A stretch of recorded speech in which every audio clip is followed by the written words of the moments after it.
지금 미국은 대통령 선거를 앞두고 있습니다. 여러 가지 말이 많고 또 선택하기가 힘든 현실입니다. 그러나 미국의 과거의 대통령 중에서 훌륭한 사람들이 여러 사람 있습니다. 그 중에 28대 대통령인 윌슨 대통령은 민족 자결주의를 주장하므로 우리 한국 민족에게 희망을 준 대통령입니다. 그분이 직접 우리에게 실제적으로 도움은 주지 않았다 할지라도 이 3.1운동을 일으킬 수 있는, 그래서 일본 제국하에 있던 우리 민족이 깨어서 만세할 수 있는 이런 계기를 준 것은 사실입니다. 이분이 바로 어머니주의를 만드신 분입니다. 물론 그 전에 자비스 부인이 어머니를 추모하기 위해서 교인들에게 카네이션 꽃을 주면서 어머니를 추모한 사건이 있었습니다. 그러나 윌슨이 1914년에 어머니 주일로 정하게 되었습니다. 윌슨은 가난한 가정에서 태어났습니다. 너무 힘들게 성장했습니다. 그래서 어머니에게 효도하는 마음으로 열심히 공부를 하여 수석으로 고등학교를 졸업하게 됩니다. 그런데 졸업식에 어머니는 입고 갈 옷이 없어서 너무 가난해서 아들에게 부담을 주지 않도록 가지 않으려고 할 때 이 사실을 한 윌슨은 어머니 꼭 와달라고 애원을 합니다. 그래서 이 어머니는 그 졸업식장의 한 저 구덩이에서 이렇게 쪼그리고 앉아 있을 때 이 아들은 대통령상을 받습니다. 그리고 대통령의 이름이 새겨진 금메달을 받고 단상을 내려오면서 즉시로 자기 자리에 앉지 않고 구석에 앉아 있는 어머니에게 가서 자기 목에 걸린 금메달을 어머니에게 주면서 어머니가 없었더라면 나는 오늘 이 자리에 있을 수가 없습니다. 어머니가 자랑스럽습니다. 어머니는 정말 훌륭한 사람입니다. 그러면서 어머니의 효도에 감사할 때 졸업식장에 박수갈채를 받았다는 그런 기록이 있습니다. 이분은 후에 대통령이 되어서 이 세상에 어머니는 위대하시다고 선포하면서 1914년 국회 동의를 얻어 5월 둘째 주일을 어머니 주일로 제정을 했습니다. 우리나라도 1956년 국회에서 5월 8일을 어머니 날로 제정하고 1974년 어버이날로 개정을 했습니다. 1990년 제45차 유엔 총회에서 10월 1일을 노인의 날로 정하고 한국은 1997년 10월 1일을 국군의 날이기 때문에 10월 2일을 노인의 날로 정해서 노인을 위해서 섬기고 봉사한 각 기관이나 단체에 표상을 하고 있습니다. 한국에서 자랑스러운 것은 최초로 1982년 5월 8일에 노인 헌장을 발표했습니다. 그 노인 헌장이 5가지인데 첫째로 노인은 가정에서 전통의 미덕을 살려 자손의 극진한 복양을 받아야 하며 지역사회와 국가는 이를 적극 도와야 한다. 두 번째, 노인은 의식주에 있어서 충족되고 안락한 생활을 즐길 수 있어야 한다. 세 번째, 노인은 심신의 안정과 건강을 누릴 수 있어야 한다. 네 번째, 노인은 자신의 능력에 따라 사회활동에 참여할 수 있어야 한다. 다섯 번째, 노인은 취미 오락을 비롯한 문화생활과 노후생활에 필요한 지식을 얻는 기회를 가져야 한다. 5가지 노인의 헌장을 3개 발표했습니다.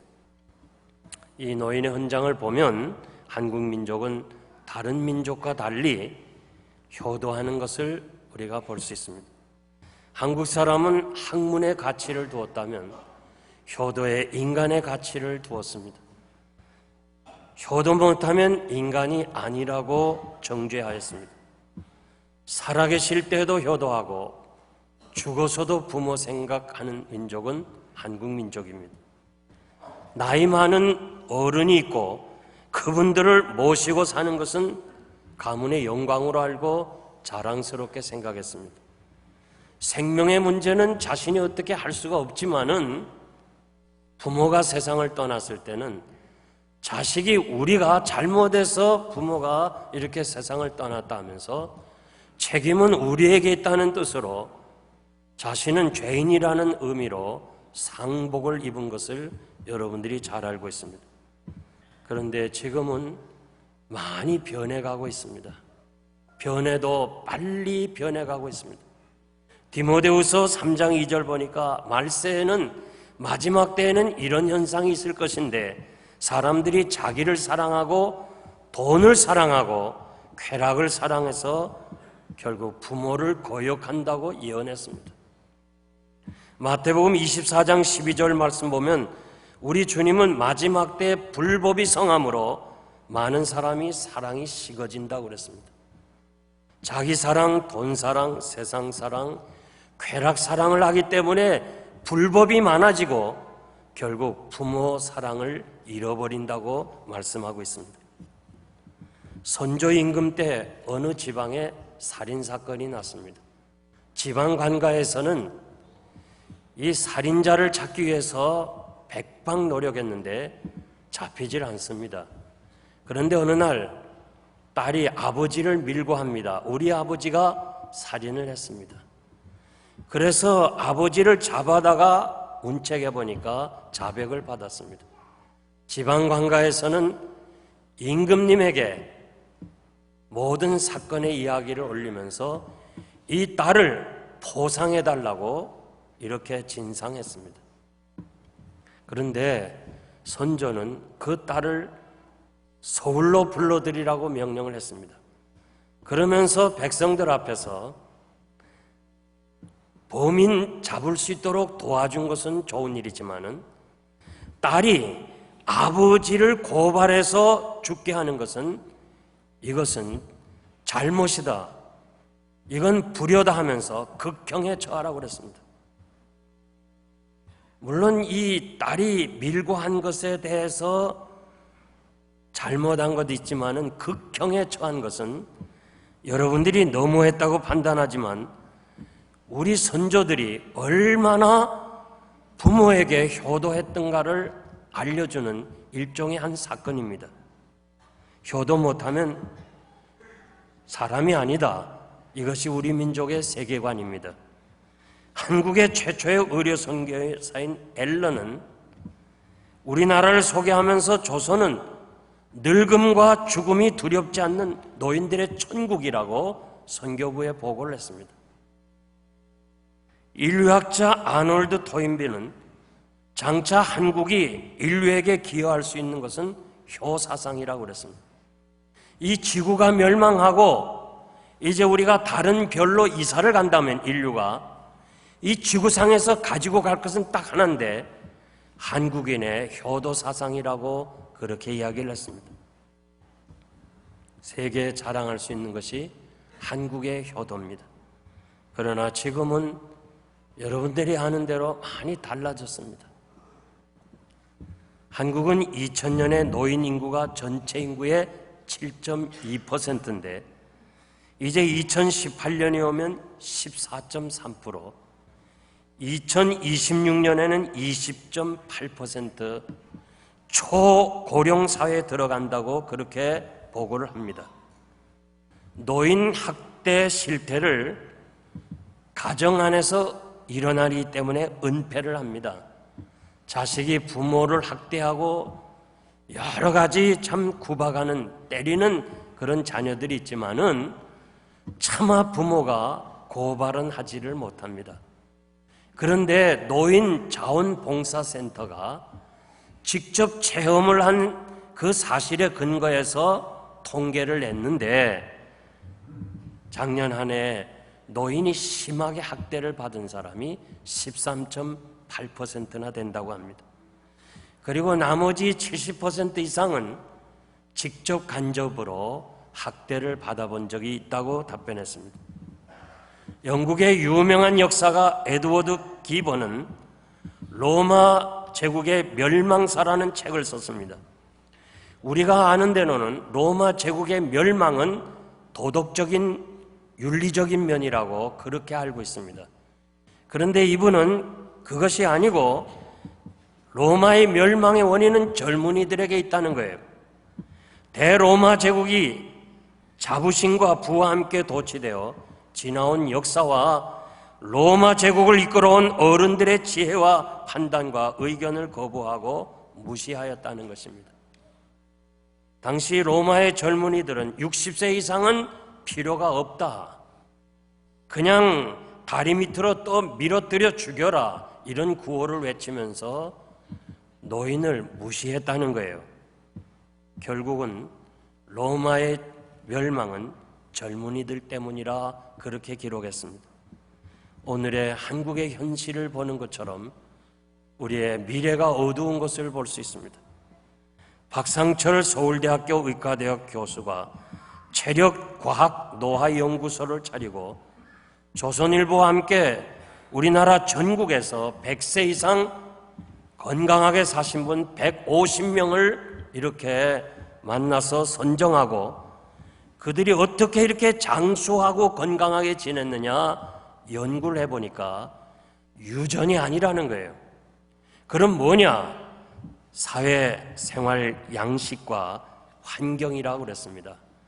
100세가 넘어도 치매가 없고 건강하고 행복한 것은 가족관계가 좋았다고 그랬어요.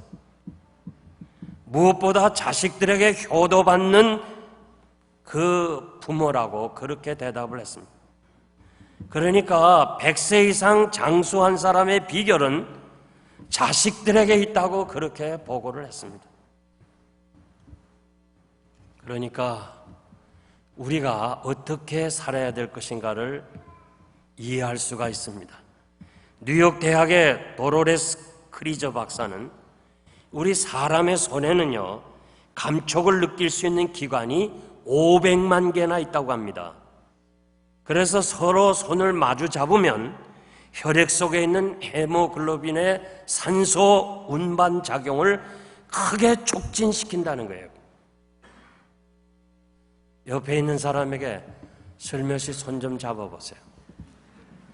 이 500만 개나 되는 이 산소를 공급할 수 있는 이 대단히 중요하다는 거예요. 이것을 실험하기 위해서 환자들에게 적용을 했습니다. 똑같은 병자, 똑같은 나이에 두 환자를 놓고 가족이 방문해가지고 한쪽 환자의 가족은 절대 터치하지 말고 그냥 말로만 하라고 그랬어요. 그리고 한쪽의 환자에게는 손도 만져주고 팔도 만져주고 또 어깨도 만져주고 그렇게 만져주라고 그랬어요. 그래가지고 1년이 지난 후에 보니까 결국 터치해준 이 스킨십을 해준 환자는 50% 건강 회복이 빨랐다는 거예요. 그러니까 여러분들이 부모에게 많이 스킨십을 해주세요. 아멘입니까? 아멘 하는 사람만 복 받으세요. 우리가 집에서 기르는 그 애완동물 보면요, 자꾸 만져주면 좋아하잖아요. 똑같은 원리라는 거예요. 만져주면 좋아하는 거예요. 12살과 72세는 정신연령이 같다고 합니다. 노인의 마음에 어린아이 같은 마음이 있으니까 손잡아주고 안아주고 사랑으로 만져주시기를 바랍니다. 부모와 자식 간에는 신비한 결합이 있어요. 우연히 만난 게 아니에요. 하나님의 섭리 가운데 부모와 자식이 만난 거예요. 아멘입니까? 만난 거예요. 그래서 부모와 자식 간에는 끊을래야 끊을 수 없는 고리가 연결되어 있어요. 이 사실을 실험을 했는데 과학자들이 토끼 새끼와 같이 지내는 그 어미를 떼서 잠수함을 타고 새끼는 땅에 그대로 놔두고 바닷속에 들어가서 어미에게 전기 충격을 주어서 고통을 주니까 땅에 있는 새끼가 몸에 진저리를 일으켰다는 거예요. 그러면서 보이지 않는 그 선이 연결되어 있다는 거예요. 어미하고 새끼는 보이지 않는 선이 연결되어 있다. 그러니까 부모 기쁘면 자식이 기뻐요. 부모 슬프면 자식이 슬퍼요. 부모가 외로우면 자식도 외로워요. 그래서 오늘 이 어버이 주일에 정말 우리들에게 주신 귀한 말씀, 오늘 한 절이지만 대단히 중요한 말씀을 세 가지 하는데, 첫째는 일어서라고 그랬고, 공경하라고 그랬고, 경외하라고 그랬어요. 첫째 뭐예요? 일어서라. 둘째, 공경하라. 세 번째, 경외하라. 이 세 가지를 말씀했습니다. 샛머리 앞에 일어서라. 샛머리는 노쇠하다, 희어지다 그런 뜻입니다. 흰머리, 백발, 노년을 의미합니다. 일어서라는 말은 살해하라, 존경한다는 뜻이에요. 단어 자체가. 우리가 영예로운 삶의 업적을 축하할 때 일어나고 존경의 의미를 표하잖아요. 누가 훌륭한 사람이 말을 할 때 다 일어나잖아요. 왜 그래요? 존경의 의미가 있어요. 잠언 16장 31절 보면 백발은 영화의 면류관이라 의로운 길에서 얻어진다.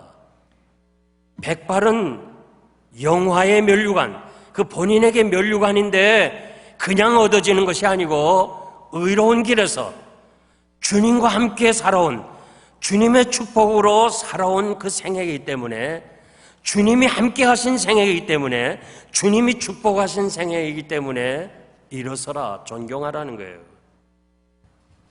인생의 경주장에서 신앙으로 승리하였기에 면류관이라는 말을 썼습니다. 백발의 노인은 하나님이 사랑하고 인정하고 보호해 주신 삶의 길이었습니다. 시편 71편 18절 보니까 하나님이여 내가 늙어 백수가 될 때에도 나를 버리지 마시며 내가 주의 힘을 후대에 전하고 주의 능을 장래 모든 사람에게 전하기까지 나를 버리지 말아달라는 그 기도의 응답으로 하나님이 백발이 되기까지 인도하신 거예요. 이사야 46장 4절 보니까 하나님은 노년에 이르기까지 백발이 되기까지 내가 너를 품을 것이고 안을 것이고 보호하시겠다고 약속하신 말씀대로 백발은 하나님의 보호와 축복으로 여기까지 오게 된 것입니다. 노년의 연수는 하나님의 함께한 시간이고 그 연수는 젊은이들에게 존경을 받아야 된다는 말씀입니다. 잠언 20장 29절 보니까 젊은이의 영화는 힘이고 노인의 아름다움은 백발이라고 그랬습니다. 젊은이들에게 힘이 있어야 되잖아요. 젊은이들의 다른 것은 없어도 힘이 있어야죠. 마찬가지로 노인들의 영광은 머리에 백발이라고 그랬습니다. 다니엘이 이상 중에 보좌를 보았습니다. 그 보좌에 앉으신 거룩하신 하나님을 보았습니다. 그 하나님을 보았는데 그 옷은 희가 눈 같고 머리털은 양털같이 희었더라.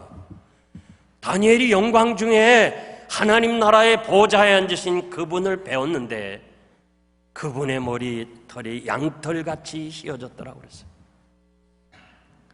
노인의 백발은 영광이에요. 영화로운 거예요. 이미 물들인 사람은 할 수 없지만은, 그러나 이 백발의 영화는 정말 하나님이 의로운 길에서 얻어진 축복인 줄 믿습니다. 그래서 잠언 31장 28절 보니까 자식은 일어나 그 부모에게 살해하라고 말씀하십니다. 두 번째, 공경해야 됩니다. 노인의 얼굴을 공경하라. 얼굴에 그 주름살이, 그것은 삶에 걸어온 희생입니다. 자녀들을 키우기 위해서 애쓴 수고의 그 흔적입니다. 그래서 인생의 연륜과 지혜를 우리가 무겁게 생각하라 그 말. 공경하라는 말은 무겁다는 말이에요. 이 동사형에서 간이라는 말이 나왔어요. 명사. 우리 몸의 장기 중에 간이 제일 무거워요. 간이 나쁘면 건강을 잃어버려요. 그래서 가장 중요한 것이 간처럼 우리 부모님들을 그렇게 귀중하게 여기라는 거예요. 5계명에서 부모를 공경하라고 말씀합니다. 오늘 오후에 여호수아와 마르다 전도회원들이 우리 아브라함과 사라를 이렇게 식사 대접하는 거, 이거 아름다운 일들입니다. 신명기 5장 16절 보니까 너는 내 하나님 여호와께서 명령한 대로 내 부모를 공경하라. 그리하면 내 하나님 여호와가 내게 준 땅에서 내 생명이 길고 복을 누리리라. 에베소 6장 1절에 3절 보면 자녀들아 너희 부모를 주 안에서 순종하라. 이것이 옳으니라. 내 아버지와 어머니를 공경하라. 이것이 약속 있는 첫 계명이니 내가 잘 되고 땅에서 장수하리라. 10계명 10개를 주었는데 약속은 5계명을 했습니다. 이것을 지키면 약속을 했어요. 내가 잘 되고 땅에서 장수하리라. 오늘 많은 사람들의 소원이 두 가지예요. 하나는 성공하는 거예요. 그저 어떻게 하든지 성공하려고 그래요. 그래서 어떻게 하든지 잘 되려고 애써요. 또 다른 하나는 장수하려고 그래요. 장수. 오래 살려고 해요. 그래서 장수한다면 뭐든지 먹고 어디든지 가요. 그런데 성공하고 장수 오래 사는 것은 우리 노력으로 되는 것이 아니고 우리가 무엇을 해서 된다는 것이 아니고 하나님의 말씀 약속했어요. 내가 부모에게 효도하고 공경하면 이 땅에서 잘 되고 오래 살리라. 믿습니까? 하나님이 약속해 주었습니다. 우리가 미국에 살면서 나무가 넘어지는 거 여러분 많이 봤어요. 우리 교회 안에서도 나무가 많이 넘어졌어요. 이 벚꽃 필 때 참 아름다웠잖아요. 그래서 우리들이 초창기에 우리 교회 벚꽃나무 많이 심었어요. 그 돌아가면서 다 심었어요. 그런데 그때 살 때도 비싸게 샀어요. 바람에 넘어졌어요. 너무 아까워서 나무를 판 사람을 찾아갔어요. 돈을 줄 테니까 다시 세워줄 수 없느냐. 그러니까 그 하원하는 사람이 일단 넘어진 나무는 다시 세워서 살 수가 없대요. 그러니까 넘어지지 않아야지. 넘어지면 안 된다는 거예요. 왜 그래요? 뿌리가 약하니까 결국 넘어지고 말았습니다. 인생도 마찬가지. 아무리 잘났다고 모든 것을 소유했다고 그러지만 뿌리가 약하면 넘어져요. 인생의 뿌리가 뭐예요? 누구예요? 여러분의 부모님이에요. 부모가 건강하고 행복하고 기쁘면 여러분이 행복한 거예요. 여러분이 기쁜 거예요. 여러분이 푸르게 꽃이 피고 열매가 맺는 거예요. 그러므로 여러분 어떻게 하든지 여러분들이 부모에게 효도하고 부모를 기쁘게 함으로 그 뿌리가 든든히 박혀서 여러분과 여러분 자손들이 주님 오시는 그날까지 아름답게 성장하는 레바논의 백향목, 정말 이 아름다운 종려나무같이 번성하는 축복을 받으시기를 바랍니다. 느헤미야 8장 10절 보니까 여호와를 기뻐하는 것이 너의 힘이다. 여호와를 기쁘게 하는 것이 너의 소원이다. 힘이라고 그랬어요. 하나님을 기쁘시게 하는 게 뭐예요? 부모를 기쁘게 하는 거예요. 부모 기쁘게 하면 여러분들이 땅에서 복을 받을 줄 믿습니다. 마지막 세 번째, 경외하라. 본문에서 내 하나님을 경외하라 그랬어요. 근데 레위기 19장 3절 보니까 너의 각 사람은 부모를 경외하라. 그러니까 오늘 본문에는 여호와를 경외하라 그랬고, 레위기 19장 같은 장 3절에는 부모를 경외하라 대등하게 났어요. 즉 하나님 경외는 부모 경외하는 거예요. 보이는 부모를 경외하지 못하면 보이지 않는 하나님을 경외할 수가 없습니다. 경외라는 것이 뭐냐? 이해되지 아니하지만 순종하는 거예요. 하나님이 아브라함에게 내 아들 독자 이삭을 바치라 했습니다. 이해가 되지 않는 일이에요. 정말 하나님의 축복으로 기도로 얻어진 귀한 아들을 어떻게 모리아산에 제물로 바쳐요? 아브라함 시대에 많은 제물을 드렸어요. 아브라함이 가는 곳마다 제단을 쌓고 제물을 드렸어요. 그런데 소나 양이나 드렸지 사람 잡아 죽이라는 것은 처음 들었어요. 이해가 안 돼요. 도저히 할 수가 없는 거예요. 어떻게 100세 얻은 아들을 제물로 바쳐요? 그러나 하나님 앞에 말씀에 순종했어요. 이유를 묻지 않았습니다. 순종했습니다. 그랬더니 그리고 칼로 내리치려고 할 때에 하나님께서 아브라함아 이제야 내가 나를 경외하는 줄 알겠다. 아브라함 하나님 섬긴 거 여러분 잘 알아요.